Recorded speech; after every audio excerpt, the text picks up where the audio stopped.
طبیعت ٹھیک ہے سر؟ علیہ میں عبداللہ اللہ تعالیٰ بات کا کر رہا احسان ہوں. ہے، اللہ تعالیٰ کا احسان ہے. بات کر جی بھائی صاحب بات کر. سر میرے کچھ سوالات تھے تعریف قرآن کے مطابق. سر عرض یہ تھا کہ جس طرح کہ ہمارا اہل سنت کا یہ دعویٰ ہے کہ شیعہ قرآن مجید پر ایمان نہیں رکھتے، ٹھیک ہے، موجودہ قرآن بکواس کرتے ہیں، آواز ٹھیک ہے؟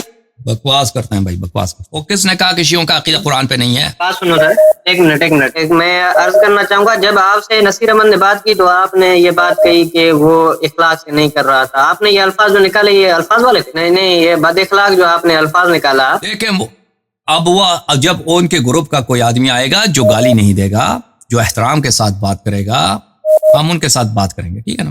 لیکن نصیر کے ساتھ بات نہیں کروں گا، نصیر مولوی کے ساتھ بات نہیں کریں گے. ان کے گروپ کا یا دوسرے گروپ کے علماء جو ہے اگر بات کرنا چاہیں بغیر کسی کی توہین کیے ہوئے وہ آ کے بات کریں ہم سے، وہ اپنے شرائط بھی بیان کریں، ہم ان کی شرائط بھی سنیں گے. شرائط بھی وہ اگر شرائط ایسے ہیں کہ قابل عمل ہیں، وہ چاہے ہمارے ضرر میں وہ بھی مان لیتے ہیں. لیکن ایسا شخص آ جائے جو اہل بیت طاہرین علیہم الصلوۃ والسلام کے خلاف وہ بے احترامی کرتا ہے، ہم اس کے ساتھ بات نہیں کریں گے. ختم بات. تم چاہے تم جو مرضی کہہ دو، تم کہہ دو اللہ یاری باغ گیا ہے، تمہاری مرضی، تم جو کہہ دو. تم اگر تمہارے میں اخلاق نہیں ہے، تم میں ادب نہیں ہے، تو ہم آپ کے ساتھ بات نہیں کریں. نہیں ایک بات سنو، نصیر نے ایسا کیا کہا جو بے ادبی تھا؟ خدا حافظ، خدا حافظ.